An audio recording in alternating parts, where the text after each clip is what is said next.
During the summer of 1986, the Cleveland Cavaliers made a series of moves that would shape the team for the next decade. The organization entered the '86 draft without a coach, general manager, or director of player personnel.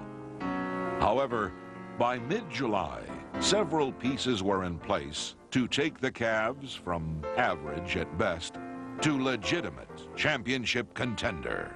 We had several people that were involved, of course, and none of them knew very much, well, almost none of them knew very much about basketball, but we had a pretty good sense about how important a first round and a first pick overall is in the NBA draft, and we knew where we had to start, which was in the middle. We were able to secure the rights to the first round draft pick and drafted Brad, and in the same draft, Ron Harper, Mark Price, and Johnny Newman.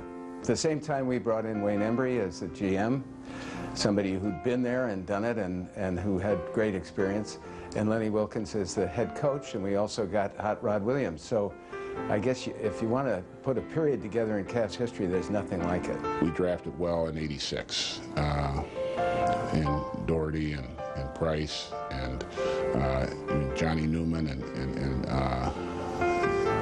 Ron Harper. That was a good solid nucleus to go with Phil Hubbard, who was the backbone of that team. He had these young guys coming in with talent, you know, and it was a changing of the guards, and you know, just to hang around, and they had a lot of talent. You could see things were going to start picking up, and things started picking up, and we started, you know, making the playoff regularly, and that was like a regular ticket for us. You know, we knew we were going to be playing at the end of the year. It was an infusion of a lot of talent all at once, and it was exciting because I think even though we didn't make the playoffs that very first year those guys came in, the very next year we started beating teams like Boston coming in here, which was exciting because they would just, you know, kill us before, and you know, particularly during the regular season, and when those guys came, you know, after they got that year under their belt, we started beating them pretty handily here in Cleveland. When we traded for Larry Nance, he brought an element to this team that we didn't have because we were young. And Larry brought not only his talent, but his character. And Larry had the ability to mobilize the rest of the players and make them, as he was, a consummate pro. This team really got along well. I mean, me and Hot Rod's best friends, me and Brad talked about racing, Mark and I were kidding, and Craig and Mark. I mean, we just all got along so well, and we've done a lot of things away from the court. I mean, we visited each other's homes and put the kids together. The wives went out to dinners. I mean, so this team was just the closest team I've ever been involved with. Daugherty moves into the lane, back out to Price, the three in the air. Go! We all came from similar basketball backgrounds in that, you know, a lot of us played in the ACC and just, so we were familiar with each other, but the bottom line is we had a lot of unselfish guys. I mean, no guy was going out there looking, I mean, Brad might get 25 one night, the next night Larry might. I mean, I might be the big scorer the following night.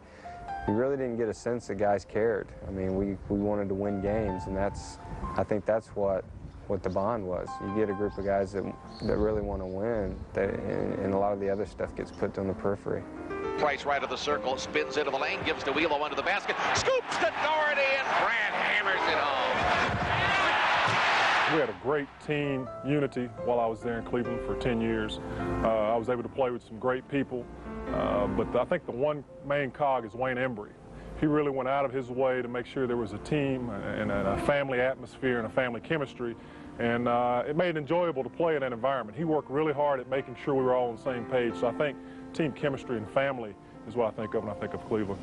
Taken back by Danny Ferry, behind the back to Nance, who slams it with the right hand. Well, the real leader of that team, which is I think the best way to be, is the team was the leader.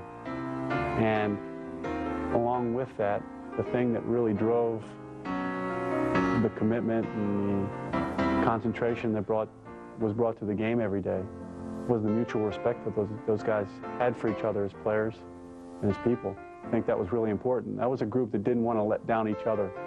And there was not one guy that screamed or hollered or did any of that. But, you know, Mark Price wanted to be there for Larry Nance. Larry Nance wanted to be there for Hot Rod. We had a great bunch of guys. You know, we had a bunch of guys who knew how to play. We were well coached.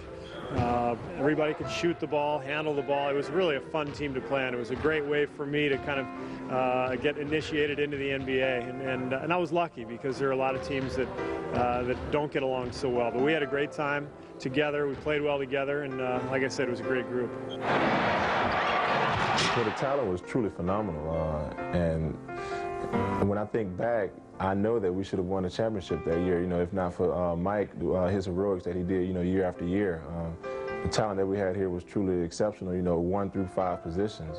You know, Mark, Larry, Hot Rod, Brad, you know, those guys, Craig, Gerald Wilkens, you know, the name goes on and on. So there was definitely a lot of talent here, and my first year here, I definitely knew that we were going to win a ring, you know, going against Chicago right there in the finals, but, you know, they got the best of us. And puts it up. It belongs to Hot Rod in the final game of this. I guess that one game, Game 5 against Chicago, where the last 6 seconds, you know, really, you know, jet propelled them into what they've done the last few years.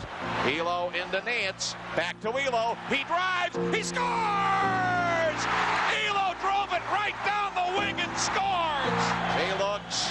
He looks. He looks. He gives to Jordan. Jordan to the circle. Puts the shot in the air. Good! The game's over, and the Bulls have won. Welcome to the Coliseum for Game 7, the Eastern Conference semifinals. I think the ultimate for most of us is the 7th game in the Boston series when we were able to beat Boston and Larry Bird and McHale and Parrish and those guys to get by them in the playoffs to get to the Eastern Finals to play the Bulls. I think that for the first time that we had a group of guys that believed they had a chance to win a world championship, and when you could have in the reign of a championship caliber team, really Larry Bird's last game. It was a situation, I think, that allowed the players in the franchise to belong. It was an elite team, an elite franchise that could compete against the teams that would play for championships, which we ultimately did. The afternoon that we played the Boston Celtics in the 7th game of the series for the conference, to advance the conference championship, and it wasn't so much the game, but it was the electricity in the Coliseum that afternoon. 45 minutes before the game, you could barely hear yourself talk, and you know, I think that was just something that the fans enjoyed. And of course, part of the reason we do this is for our fans. Kerr, center floor, shoots, good! Steve Kerr just buried it from the center line. When we played the Bulls in the conference finals in '92, and the memory of losing the series is not what I choose to think of, but the crowd was just unbelievable. It was the loudest crowd that I had ever heard up to that point in my career, and the city was rocking. Everybody was going crazy, and it was just a great year for us, even though we fell just a little short. It was really exciting. I think our team in Chicago definitely met at a crossroad, and whoever won that series was going to be the chance for the next 3 or 4 years, and we was every bit as good as Chicago. I just think their thing was they stayed healthy, and we did. Back to Nance, right side jump shot, good. Larry Nance. I don't think it was ever to a point that we didn't ever step out there and think that we couldn't win the game. I mean, obviously, we never were able to overcome Michael Jordan, but as I've told many people, nobody else did either. And so many of those games came down to the wire, and I mean, it wasn't like we were getting blown out in those games. I mean, we were taking them, you know, to 6, 7, you know, game series, and I mean, it was, you know, they had to earn it to win it, and you know, it was exciting playing against obviously the best player that ever played the game, and just to be in that position and to be a part of that excitement was something that I'll never forget. Price out front, chased by Armstrong, drops it off to Daugherty, drives with the right hand. We really caught it at a tough time. Michael really came into the prime of his game. He started to peak in his game, and he took the Chicago Bulls to the next level, and we just were never able to compete with Michael. we felt on any given day, day in and day out, we could beat the Bulls. We had a very special basketball team, and because we played so well with what we had, the expectations were extremely high.